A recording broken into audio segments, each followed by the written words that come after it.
عقبہ بن نبی معیط، یہ بھی صحیح بخاری کی روایت ہے، اللہ کے نبی صلی اللہ علیہ وسلم خانہ کعبہ میں نماز ادا کر رہے تھے، وہ آتا ہے اپنی چادر کو بل دے کر کے رسی کی شکل دیتا ہے، آپ کی مبارک گردن میں ڈال دیتا ہے، مبارک گردن میں ڈال کر کے آپ کو گھسیٹنا شروع کرتا ہے، اذیت اور تکلیف پہنچاتا ہے۔ حضرت ابو بکر صدیق رضی اللہ تعالیٰ عنہ جب دیکھتے ہیں تو انہوں نے فرمایا اتقتلون رجلا ان یقول ربی اللہ، کہ تم ایسے شخص کو اذیت پہنچاتے ہو، تکلیف دیتے ہو جو صرف اتنا کہتا ہے کہ میرا رب صرف اور صرف اللہ رب العالمین ہے، جو توحید کی دعوت دیتا ہے، تم اس کو تکلیف پہنچاتے ہو۔ اور اس کے بعد انہوں نے اللہ کے نبی صلی اللہ علیہ وسلم کا تعاون فرمایا، لیکن اس کے باوجود اللہ کے نبی صلی اللہ علیہ وسلم نے صبر کے دامن کو نہیں چھوڑا۔ الحمدللہ نحمدہ ونستعینہ ونستغفرہ ونعوذ باللہ من شرور انفسنا ومن سیئات اعمالنا، من يهده الله فلا مضل له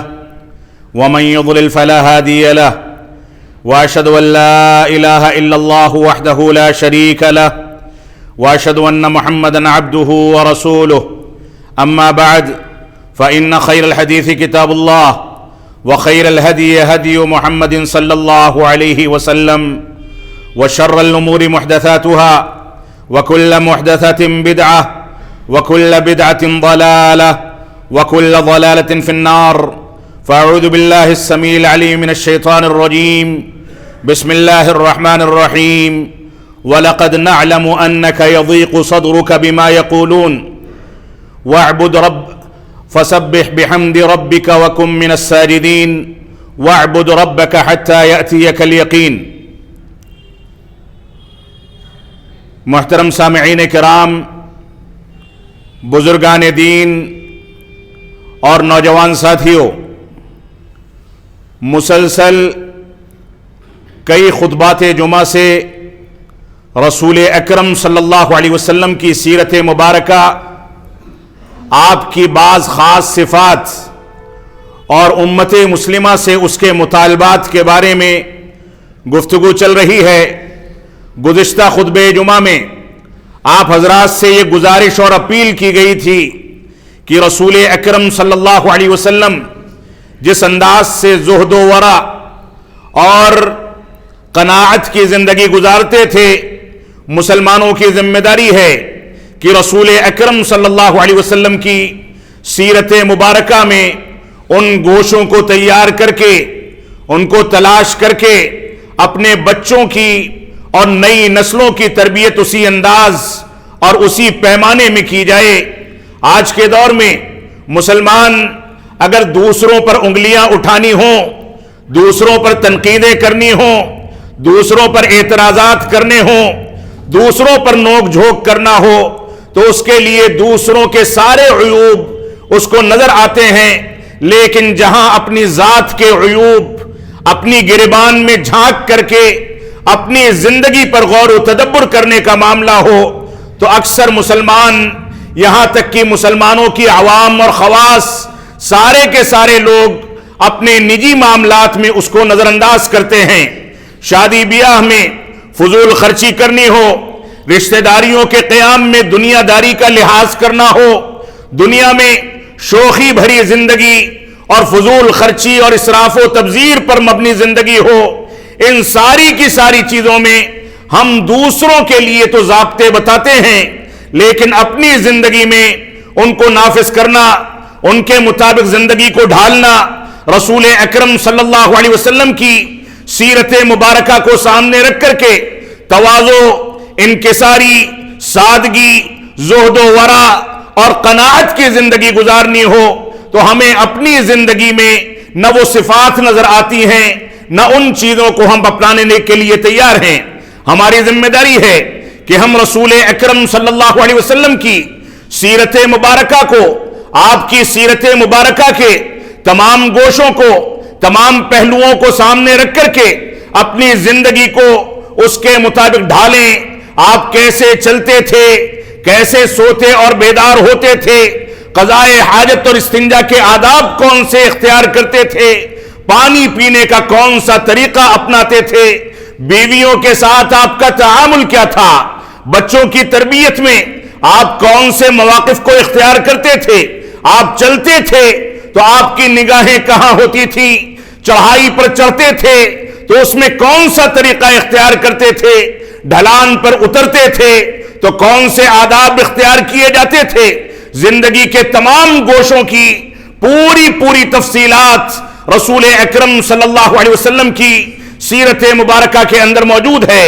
موجودہ دور میں، موجودہ احوال میں جس انداز سے ہم بے چینی کی زندگی گزار رہے ہیں، ہمارے اوپر آزمائش، آلام اور مصیبتوں کے پہاڑ ٹوٹ رہے ہیں، آئے دن رسول اکرم صلی اللہ علیہ وسلم کو اذیت پہنچانے کے لیے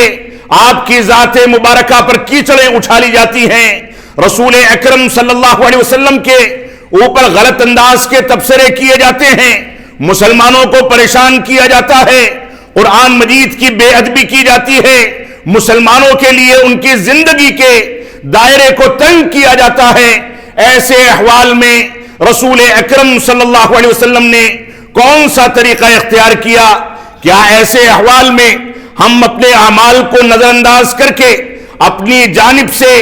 رسول اکرم صلی اللہ علیہ وسلم کی جو توہین ہوتی ہے، آپ کے احکامات کی جو مخالفت ہوتی ہے، ان کو اپناتے رہیں اور اپنا غصہ اور اپنا طیش دوسروں پر اتاریں؟ یا ایسے احوال میں ہماری یہ ذمہ داری ہے کہ ہم قرآن و سنت کی روشنی میں، سیرت رسول کی روشنی میں اپنی زندگی کا جائزہ لیں، اپنی گریبان میں جھانک کر کے دیکھیں کہ اللہ رب العالمین نے ہم کو کہاں پر مسجدوں کو آباد کرنے کا حکم دیا، کون سی نمازوں کو قائم کرنے کا حکم دیا۔ دن بھر میں 5 وقتہ نمازوں میں انہی مسجدوں سے وہ حقیر شخص جس کو ہم اپنی زندگی میں سب سے حقیر سمجھتے ہیں، جبکہ اللہ کے نبی صلی اللہ علیہ وسلم نے اس کی گردن کو اونچا رکھنے کی بشارت دی ہے، وہ مؤذن جس کی اذان کی آوازیں ہمیں اذیتیں پہنچاتی ہیں، وہ 5 وقتہ نمازوں میں ہمیں بار بار اللہ رب العالمین کی مسجدوں، اللہ رب العالمین کی عبادتوں کی جانب بلاتا ہے، اس کے باوجود مسجدیں ویران رہتی ہیں۔ اللہ کے نبی صلی اللہ علیہ وسلم کے احکامات پر، اللہ رب العالمین کے احکامات پر لبیک کہنے والے خال خال نظر آتے ہیں، اس کے باوجود ہم یہ روتے ہیں۔ ہمارا رونا یہ ہے کہ ہمارے اوپر مظالم ہوتے ہیں، ہم مصائب کے شکار ہوتے ہیں، ہم پر ظلم و جور کیا جاتا ہے۔ معاف فرمائیں گے اگر ہم نے اللہ رب العالمین کو راضی کر لیا، ہم نے ان مسجدوں کو صلاۃ فجر اور 5 وقتہ نمازوں میں آباد کر دیا، اگر یہ مسجدیں آباد ہو گئی، ویران نہ رہی، اگر یہ مسجدیں قال اللہ اور قال الرسول کی صداؤں کے لیے خاص کر دی گئی، اس میں تقلید شخصی، بدعات و خرافات اور شرک کا پیغام دیا جانا بند کیا جائے اور اس کے بعد اللہ رب العالمین کے احکامات کے مطابق زندگی گزاری جائے، تو مسلمانوں کے مصائب اور مسلمانوں کی مشکلات دور ہو سکتی ہیں۔ اللہ رب العالمین نے سورۃ الحجر کے اندر ارشاد فرمایا فَاصْدَعْ بِمَا تُؤْمَرْ وَأَعْرِضْ عَنِ الْمُشْرِكِينَ، اے اللہ کے نبی صلی اللہ علیہ وسلم، آپ کو جن باتوں کا حکم دیا گیا ان چیزوں کو بجا لائیں، ان کے مطابق عمل کریں۔ وَأَعْرِضْ عَنِ الْمُشْرِكِينَ، یہ مشرک، یہ اسلام دشمن، یہ آپ کے مخالف، یہ آپ کے دشمن، آپ کو اذیتیں پہنچانے والے، آپ کے قتل کی سازشیں کرنے والے جو کرتے ہیں کرتے رہیں۔ وَأَعْرِضْ عَنِ الْمُشْرِكِينَ، ان کو ان کی حالت پر چھوڑ کر کے آپ ان سے اعراض کر لیں۔ إِنَّا كَفَيْنَاكَ الْمُسْتَهْزِئِينَ، اللہ رب العالمین نے وعدہ فرمایا کہ اگر آپ اللہ رب العالمین کے احکامات کو بجا لائیں گے، توحید کی دعوت اور اتباع رسول کی دعوت میں کھرے اتریں گے، تو اللہ رب العالمین نے فرمایا إِنَّا كَفَيْنَاكَ الْمُسْتَهْزِئِينَ، یہ مذاق اڑانے والے مذاق اڑاتے رہیں، آپ کا ٹھٹھا کرنے والے ٹھٹھا کرتے رہیں، ہم ان کے لیے کافی ہیں۔ ہم جانتے ہیں کہ ان کی گردنوں کو کہاں موڑنا ہے، ہم جانتے ہیں کہ ان کے راستوں کو کہاں بند کرنا ہے، ہم جانتے ہیں کہ کس انداز کی زندگی گزارنی ہے۔ اللہ رب العالمین نے فرمایا یہ تو اللہ رب العالمین کے ساتھ معبودان باطلہ کو شریک کرتے ہیں، یہ شرک کرنے والے ہیں، یہ آپ کا کچھ نہیں بگاڑ سکتے۔ اور اللہ رب العالمین نے آگے تسلی دی وَلَقَدْ نَعْلَمُ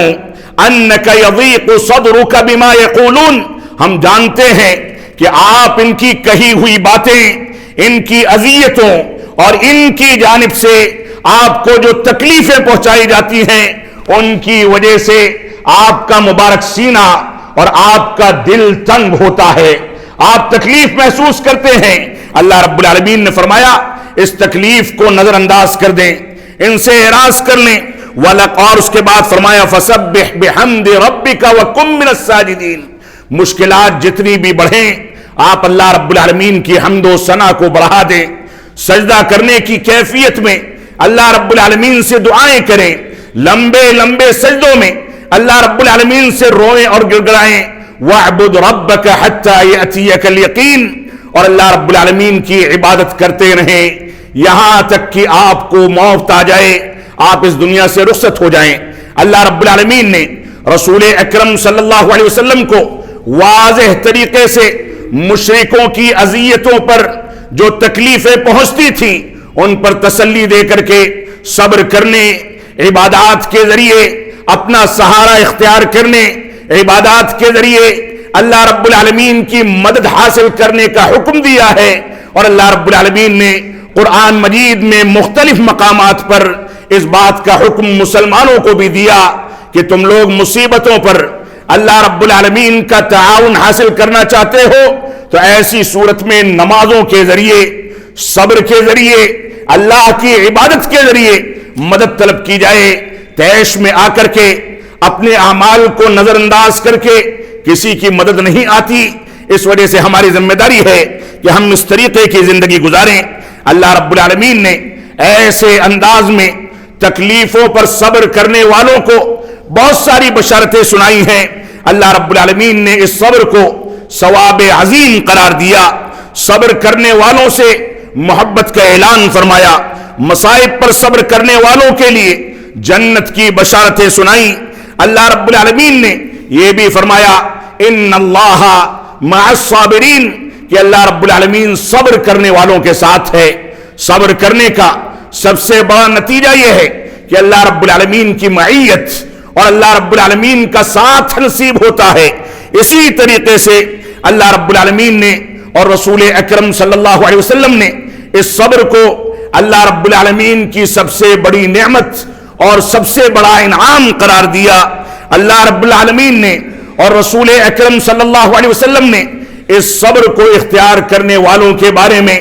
یہ بھی بشارت سنائی کہ جو لوگ اذیتوں پر صبر کرتے ہیں وہ ایمان کی حقیقی لذت اور حقیقی چاشنی کو محسوس کر لیتے ہیں۔ یہ صبر انبیاء کرام کی سب سے عظیم صفت قرار دی گئی۔ اس وجہ سے ہماری ذمہ داری ہے کہ ہم قرآن و سنت کی روشنی میں اپنی زندگی کو ڈھالیں، صبر سے کام لیں۔ اور یہ صبر کیا چیز ہے؟ یہ صبر یہ ہے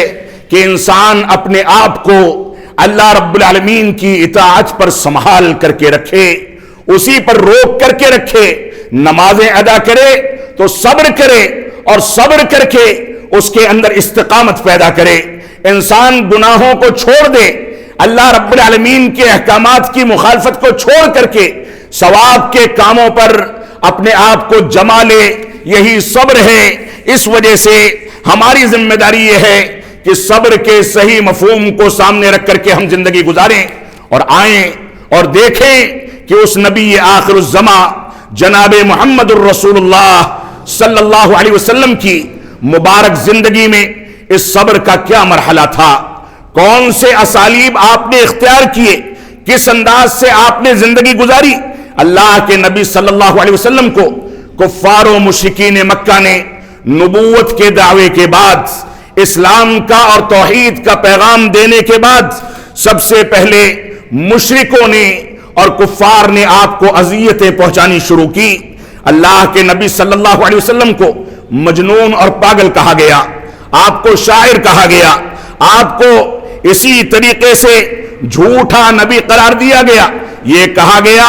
کہ یہ لات و عزا کی عبادت سے روکتا ہے، لہذا اس کو قتل کر دیا جائے۔ مشرکوں نے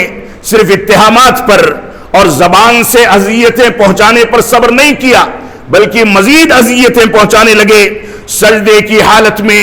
آپ کی مبارک پیٹھ پر اونٹ کی اوجڑی ڈالی گئی۔ خانہ کعبہ میں اتنا زیادہ بوجھ تھا، اتنی وزنی اوجڑی تھی کہ آپ بذات خود اٹھ نہیں سکتے تھے۔ حضرت فاطمہ رضی اللہ تعالیٰ گئیں، انہوں نے لوگوں کے تعاون سے اس کو ہٹایا، اور اس کے بعد مشرکین مکہ کے اوپر انہوں نے ان کو سمجھا کر کے وہاں سے ہٹا کر کے اپنے مبارک والد کے اوپر سے اس اذیت کو دور کیا۔ یہی اتنا نہیں ہے، اللہ کے نبی صلی اللہ علیہ وسلم کو نہ جانے کون کون سی اذیتیں پہنچائی گئی۔ مشرکین مکہ اذیتیں پہنچانے کے بعد آپ کے اوپر ہنستے تھے، کہے لگاتے تھے۔ بعض تاریخی روایات میں ملتا ہے کہ جب اوجڑی آپ کے اوپر ڈالی گئی، یہ آپس میں ہنستے تھے، ایک دوسرے کے اوپر لوٹ پوٹ ہوتے تھے۔ ایک شخص ہنس کر کے دوسرے شخص کو کسی تیسرے پر دھکا دیتا تھا، مذاق اڑاتا تھا۔ اس کے باوجود اللہ کے نبی صلی اللہ علیہ وسلم نے صبر کا مظاہرہ فرمایا۔ اللہ کے نبی صلی اللہ علیہ وسلم کو طائف میں جب ہجرت پر مجبور کیا گیا تو وہاں لہو لہان کر دیے گئے۔ جبریل امین کو اللہ رب العالمین نے بھیجا، اور انہوں نے آ کر کے اللہ کے نبی صلی اللہ علیہ وسلم سے فرمایا کہ اللہ کے نبی صلی اللہ علیہ وسلم یہ آپ کی باتوں کو نظر انداز کرتے ہیں،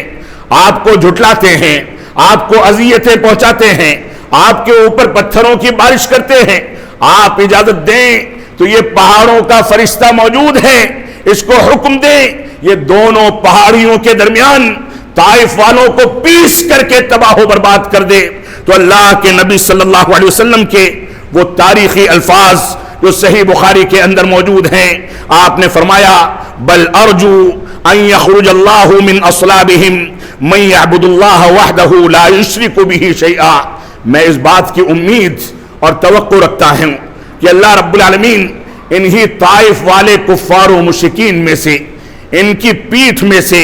ان کی نسلوں میں سے کوئی ایسا شخص پیدا کرے گا جو اللہ رب العالمین کی تنہا عبادت کرے گا، اس کی دعوت دے گا، توحید کے تقاضوں کو بجا لائے گا اور اللہ کے ساتھ کسی کو شریک نہیں ٹھہرائے گا۔ آپ نے فرشتوں سے مدد حاصل کرنے،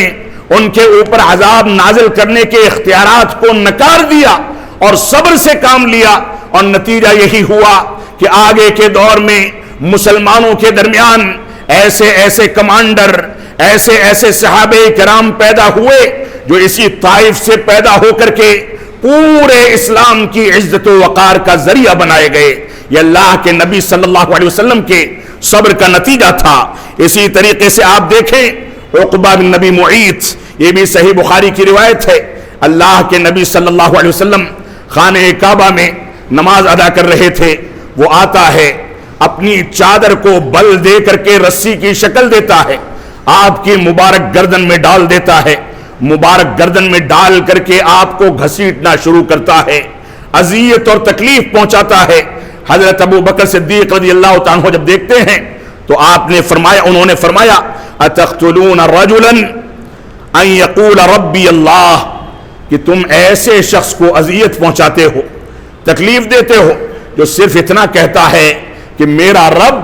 صرف اور صرف اللہ رب العالمین ہے، جو توحید کی دعوت دیتا ہے، تم اس کو تکلیف پہنچاتے ہو۔ اور اس کے بعد انہوں نے اللہ کے نبی صلی اللہ علیہ وسلم کا تعاون فرمایا، لیکن اس کے باوجود اللہ کے نبی صلی اللہ علیہ وسلم نے صبر کے دامن کو نہیں چھوڑا۔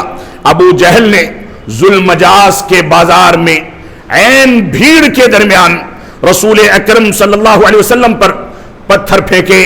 آپ پر دھول اچھالی اور لوگوں سے اپیل کی کہ اس شخص کو اپنی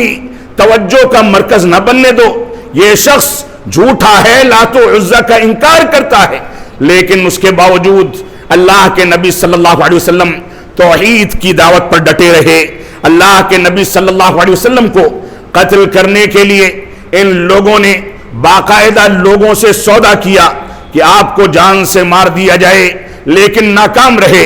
ابو جہل نے یہاں تک دعویٰ کیا کہ میں تو یہ چاہتا ہوں کہ یہ سجدے میں جائے تو اس کے سر پر پتھر پھینک کر کے اس کے سر کو کچل دوں اور یہ تباہ و برباد ہو جائے۔ لیکن روایات میں ملتا ہے کہ جب ابو جہل نکلا اور نکل کر کے یہ کام انجام دینے کے لیے آگے بڑھا تو اس کو ایک غیبی طاقت نے پیچھے ڈھکیل دیا اور وہ اس کے نتیجے میں تباہ و برباد ہو کر کے وہاں سے بھاگ کھڑا ہوا۔ بعد میں اس کے ساتھیوں نے پوچھا تو کہتا ہے کہ ایک عجیب و غریب انداز کا اونٹ میرے سامنے آتا ہے اور اس کے نتیجے میں میرے اوپر خوف طاری ہوتا ہے، ویسا جانور میں نے کبھی نہیں دیکھا، اور اس کے بعد وہ غائب ہو جاتا ہے۔ یہ اللہ رب العالمین کی نصرت و مدد تھی، اور یہ کفار و مشرکین مکہ جو خواب دیکھے بیٹھے تھے وہ ذلیل و خوار ہو گئے۔ آپ دیکھیں اللہ کے نبی صلی اللہ علیہ وسلم کے مبارک سر سے اور مبارک داڑھی کے بالوں کو نوچ لیا گیا۔ مشرکین اس کو پکڑ کر کے نوچتے تھے، کھینچتے تھے، اکھاڑ لیتے تھے، اس کے باوجود اللہ کے نبی صلی اللہ علیہ وسلم نے صبر کے دامن کو نہیں چھوڑا۔ تو اللہ کے نبی صلی اللہ علیہ وسلم کی مبارک زندگی میں اس صبر کا بہت اونچا مقام تھا۔ آپ کو اذیت دینے والے ابو لہب نے اللہ کے نبی صلی اللہ علیہ وسلم کی دو بیٹیاں ام کلثوم اور رقیہ، ابو لہب کے عتبہ اور عتیبہ دو بیٹوں سے منسوب تھیں، نکاح ہو چکا تھا، ابھی رخصتی نہیں ہوئی تھی، لیکن اس نے اپنے بیٹوں کو حکم دیا کہ اللہ کے نبی صلی اللہ علیہ وسلم کو اذیت پہنچانے کے لیے ان کی دونوں بیٹیوں کو طلاق دے کر کے جدا کر دیا جائے۔ یہاں تک اذیتیں دی گئیں اور نہ جانے کون کون سے حربے اختیار کیے گئے۔ اللہ کے نبی صلی اللہ علیہ وسلم جنگوں کے اندر زخمی کیے گئے۔ جنگوں کا یہ عالم تھا، دشمنان اسلام جو اسلام کو نقصان پہنچانے کے لیے دنوں رات ایک کیے ہوئے تھے، ایک جنگ ختم نہیں ہوتی تھی، دوسری جنگ کی ابتدا ہو جاتی تھی، یہاں تک کہ غزوہ احد میں رسول اکرم صلی اللہ علیہ وسلم کے مبارک چہرے کو زخم پہنچے، آپ کے مبارک دانت شہید کر دیے گئے۔ اللہ کے نبی صلی اللہ علیہ وسلم، صحیح بخاری کی ایک روایت ہے کہ کسی جنگ میں اللہ کے نبی صلی اللہ علیہ وسلم کی مبارک انگلی کو زخم پہنچا، خون بہنے لگا، تو اللہ کے نبی صلی اللہ علیہ وسلم نے اس مبارک انگلی کو مخاطب کر کے فرمایا، هل انت الا اصبع دمیتی وفی سبیل اللہ ما لقیتی۔ صحیح بخاری کی روایت ہے، اللہ کے نبی صلی اللہ علیہ وسلم نے فرمایا تو ہی ایک انگلی ہے جس کو خون پہنچا ہے، تکلیف پہنچی ہے، جبکہ یہ تکلیف اللہ رب العالمین کے راستے میں ہے، اللہ کے دین کی سربلندی کے لیے ہے، اللہ رب العالمین کے کلمے کو بلند کرنے کے لیے ہے، توحید کی دعوت کے لیے ہے، لہذا اللہ کے نبی صلی اللہ علیہ وسلم نے اس پر بھی صبر فرمایا۔ اللہ کے نبی صلی اللہ علیہ وسلم کی تکلیفیں یہی نہیں رکی، آپ اپنی ساتھیوں کی اذیتوں پر بھی صبر کرتے تھے۔ ساتھیوں کی اذیتوں کی نوبت یہاں تک آ گئی کہ آپ نے فرمایا، صبرن یا آل یاسر، اے آل یاسر تم لوگ صبر کرو، ہمارا وعدہ جنت میں ملاقات کا ہے۔ صورتحال یہ تھی کہ جب صحابہ کرام نے آپ سے اپنی تکلیفوں کی شکایت فرمائی تو اللہ کے نبی صلی اللہ علیہ وسلم نے فرمایا، صحیح بخاری کی روایت ہے، فرمایا کہ سنو، ماضی کی قومیں، ماضی کے انبیاء کرام گزر گئے، ان کے ساتھیوں کو توحید کا اعلان کرنے کے نتیجے میں لوہے کی آریوں سے ان کے جسم کے دو ٹکڑے کر کے ان کو چیر دیا جاتا تھا، لوہے کی کنگھیوں سے ان کے گوشت کو ادھیڑ لیا جاتا تھا، اس کے باوجود وہ توحید پر قائم رہتے تھے اور صبر سے کام لیتے تھے۔ اللہ کے نبی صلی اللہ علیہ وسلم پر اذیتوں کے پہاڑ یہاں تک ٹوٹے کہ سازش کر کے منافقوں نے، کفار و مشرکین نے اللہ کے نبی صلی اللہ علیہ وسلم کی سب سے چہیتی بیوی عائشہ صدیقہ رضی اللہ تعالی عنہ پر اتہام لگایا کہ یہ فلاں کے ساتھ زناکاری میں مبتلا ہیں۔ اللہ کے نبی صلی اللہ علیہ وسلم کی تکلیف کا یہ عالم تھا، نہ کچھ پوچھ سکتے تھے، نہ کچھ کہہ سکتے تھے۔ آپ نے اپنی خداماؤں سے پوچھا کہ تمہارا عائشہ کے بارے میں کیا خیال ہے؟ فرمایا وہ تو اتنی سیدھی ہیں کہ آٹا گوندھ کر کے بھول جاتی ہیں اور سو جاتی ہیں، بکری آ کر کے آٹا کھا لیتی ہے، ان کو خبر نہیں ہوتی۔ وہ تو بہت شریف ہیں، اللہ کے نبی صلی اللہ علیہ وسلم نے صبر سے کام لیا، اللہ رب العالمین کے وحی کا انتظار کیا، عائشہ صدیقہ کو ان کے گھر بھیج دیا گیا، اور اس کے بعد جو داستان ہوئی اس کو اللہ رب العالمین نے قرآن مجید میں سورہ نور میں 10 آیتوں کی شکل میں، براءت کی شکل میں عائشہ صدیقہ رضی اللہ تعالیٰ کی براءت کے لیے آیتوں کو نازل فرمایا کہ پاک دامن ہیں وہ، ان پر اتہامات لگانے والوں کو فنا سزائیں دی جائیں، اس انداز سے ان سے تعامل کیا جائے۔ اور یہ پوری کی پوری تاریخ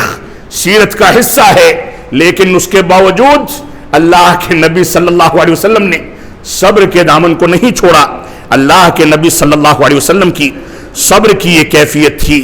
کہ آپ امریاض کے حالت میں، اور اسی طریقے سے یہودیوں کی سازش کے نتیجے میں آپ کو بکری کے گوشت میں جو زہر دے دیا گیا تھا اس کی تکلیف کو اپنی زندگی کے تمام مراحل میں محسوس کرتے تھے۔ اور اللہ کے نبی صلی اللہ علیہ وسلم کے بارے میں عائشہ صدیقہ رضی اللہ تعالیٰ فرماتی ہیں کہ میں نے اس دنیا میں کوئی ایسا شخص نہیں دیکھا جس کو بیماری کے ایام میں اللہ کے نبی صلی اللہ علیہ وسلم سے زیادہ تکلیف ہوتی ہو۔ ایک صحابی رسول ذکر کرتے ہیں، میں نے اللہ کے نبی صلی اللہ علیہ وسلم کو کراہتے ہوئے سنا، آپ کے اوپر اپنا ہاتھ رکھا، اللہ کے نبی صلی اللہ علیہ وسلم سے پوچھا کہ آپ سخت تکلیف میں ہیں؟ تو انہوں نے فرمایا کہ ہاں، اور ان تکلیفوں کو اللہ رب العالمین میرے رفع درجات کا ذریعہ بناتا ہے۔ اور اس کے بعد اللہ کے نبی صلی اللہ علیہ وسلم نے فرمایا تم میں سے 2 اشخاص کو، 2 افراد کو، 2 لوگوں کو بیماری میں جو تکلیف ہوتی ہے وہ تنہا تکلیف مجھ کو پہنچتی ہے اور میں اس پر صبر کرتا ہوں، ان کو برداشت کرتا ہوں۔ یہ اللہ کے نبی صلی اللہ علیہ وسلم کا فرمان ہے۔ اسی طریقے سے اللہ کے نبی صلی اللہ علیہ وسلم اپنے احباب کی وفات پر، اپنے بیٹوں کی وفات پر صبر کرتے رہے۔ ابراہیم رضی اللہ تعالیٰ عنہ جو کہ آپ کے بیٹے تھے، آپ کے سارے بچے جو بیٹے تھے وہ سارے کے سارے اس دنیا سے بچپن ہی میں رخصت ہو گئے۔ ابراہیم رضی اللہ تعالیٰ عنہ کی وفات ہوتی ہے، اسی دن گرہن لگتا ہے، اور مشرکین مکہ کہتے ہیں کہ نبی کا بیٹا ابراہیم وفات پا گیا، اس وجہ سے گرہن لگا ہے۔ تو آپ نے فرمایا کہ نہیں، کوئی بھی دنیا سے فوت ہو جائے، یہ گرہن لگنا یہ اللہ رب العالمین کی نشانیوں میں سے ایک نشانی ہے۔ کسی کی موت یا زندگی سے ایسا نہیں ہوتا۔ اور اس کے بعد اللہ کے نبی صلی اللہ علیہ وسلم نے فرمایا وَإِنَّا بِفِرَاقِكَ يَا إِبْرَاهِيمَ لَمَحْزُونُونَ، اے ابراہیم تیرے جدا ہونے جانے سے ہم سارے کے سارے لوگ غمزدہ ہیں، تکلیف محسوس کرتے ہیں، لیکن اللہ رب العالمین نے ہم کو ایسے موقع سے یہی حکم دیا ہے کہ الذین اذا اصابتهم مصیبہ قالوا انا للہ وانا الیہ راجعون، کہ اللہ رب العالمین نے فرمایا ان مومنوں کو جو کچھ تکلیفیں پہنچتی ہیں ان تکلیفوں پر یہ صبر کرتے ہیں اور یہ کہتے ہیں کہ ہم اللہ رب العالمین کی جانب سے آئے ہیں اور اسی کی جانب لوٹائے جانے والے ہیں۔ وبشر الصابرین، اللہ رب العالمین نے پہلے ہی فرما دیا کہ صبر کرنے والوں کو بشارت دے دی جائے، ان کے لیے اللہ رب العالمین کی رحمتیں ہیں، اللہ رب العالمین کی دعائیں ہیں، اللہ رب العالمین کا سہارا ہے۔ یہ صبر کرنے والے جو مصیبت پر اللہ رب العالمین کی جانب رجوع کرتے ہیں، یہ صبر کرنے والے جو مصائب کے آنے کے بعد اس بات پر غور و تدبر کرتے ہیں کہ ہم سے اپنی زندگی میں کون سی کوتاہیاں، کون سی کمیاں، کون سی سستیاں اور قرآن و سنت کی کون سی مخالفت ہو گئی جس کی بنیاد پر اللہ رب العالمین نے ہم کو مصیبت میں گھیر لیا، یہ اس پر غور و تدبر کر کے اپنی اصلاح کرتے ہیں۔ اور یہ ایک مسلمہ حقیقت ہے کہ یہ مصائب جو ہمارے اوپر نازل ہوتے ہیں، ہمارے نوجوانوں کو گرفتار کیا جائے، ہمارے نبی پر کیچڑیں اچھالی جائیں، قرآن مجید کے بارے میں غلط انداز کے تبصرے کیے جائیں، اسلام کا ٹھٹھا اڑایا جائے، یہ سارے کے سارے مصائب جن کا سامنا ہم آج کے دور میں کر رہے ہیں، وہ مصائب نبی آخر الزمان جناب محمد الرسول اللہ صلی اللہ علیہ وسلم پر اترنے والے مصائب سے کہیں زیادہ کم تر ہے۔ ہماری ذمہ داری ہے کہ ہم اپنے عمل پر نظر ثانی کریں۔ ہم یہ تو سوچتے ہیں کہ ہمارے اوپر مصیبت آ گئی، اللہ رب العالمین کی مدد نہیں آتی، لیکن ہم یہ نہیں سوچتے کہ ہم اللہ رب العالمین کی جانب کتنا پلٹتے ہیں، اس کے احکامات کو کتنا اپناتے ہیں، نمازوں کی کتنی پابندی کرتے ہیں، قرآن مجید کے پیغام کو کتنا عام کرتے ہیں، سیرت رسول کو کتنا اپناتے ہیں، صحابہ کرام کے منہج کو کتنا اپناتے ہیں۔ آج ہمارے مسلمانوں میں بدقسمتی سے ایسے افراد موجود ہیں جو قرآن مجید کو نظر انداز کر کے اپنی کتابوں پر اعتماد کر کے بیٹھے ہیں۔ بدقسمتی سے ایسے افراد موجود ہیں جو اللہ رب العالمین کو چھوڑ کر کے غیر اللہ کو پکارتے ہیں، اس کے آگے ہاتھ پھیلاتے ہیں، دعائیں کرتے ہیں، غیر اللہ کو مشکل کشا سمجھتے ہیں۔ اللہ کے نبی صلی اللہ علیہ وسلم نے اپنے آخری پیغام میں ہم کو جو حکم دیا اس کی بھی مخالفت کرنے والے مسلمان اسی ہندوستان کی سرزمین پر یا دنیا کے مختلف خطوں میں کثرت کے ساتھ پائے جاتے ہیں۔ آج اگر ہم کو خیریت اور عافیت کی زندگی چاہیے، ہم کو اطمینان اور سکون چاہیے، تو ہم کو سب سے پہلے دین کی طرف رجوع کرنا ہوگا۔ اللہ رب العالمین نے فرمایا ان تنصروا اللہ ینصرکم ویثبت اقدامکم، اگر تم اللہ رب العالمین کی مدد اس کے دین پر عمل پیرا ہو کر کے اس کے بتائے ہوئے عقائد کو پر کھرے طریقے سے اتر کر کے کرو گے، ینصرکم، تو اللہ رب العالمین تمہاری مدد کرے گا، ویثبت اقدامکم، اور تمہارے قدموں کو جما دے گا۔ وہ دور بھی ایک دور تھا جس دور کو ہم سیرت رسول اور سیرت صحابہ میں پڑھتے ہیں، وہ دور بھی ایک دور تھا جس کے نقوش قرآن و سنت کے اندر موجود ہیں، اور یہ دور بھی ایک دور ہے جہاں نماز نہ پڑھنے والا انسان بھی اپنے آپ کو مسلمان سمجھتا ہے، قرآن مجید کو چھوڑنے والا بھی اپنے آپ کو مسلمان سمجھتا ہے۔ یہ دور بھی ایک دور ہے جہاں ہر مسلمان صرف اپنے نام کا مسلمان ہے، لیکن اللہ رب العالمین کے دین کی حمیت اور غیرت اختیار کرنی ہو تو ہم سب سے پچھلی صف میں نظر آتے ہیں۔ اللہ رب العالمین ہم کو قرآن و سنت کی جانب رجوع کرنے کی توفیق عطا فرمائے۔ اللہ رب العالمین ہم کو سیرت رسول کا گہرائی کے ساتھ مطالعہ کرنے اور اس کے مطابق اپنی زندگی اور نئی نسلوں کی تربیت کرنے کی ہم کو توفیق عطا فرمائے۔ ہم جب تک جئیں تب تک اسلام پر جئیں، جب ہمارا خاتمہ ہو تو ایمان پر ہو۔ بارک اللہ لنا ولکم فی القرآن المجید ونفعنی وإیاکم بالآیات والذکر الحمید انہ تعالی جواد کریم ملک بر الرؤوف الرحیم۔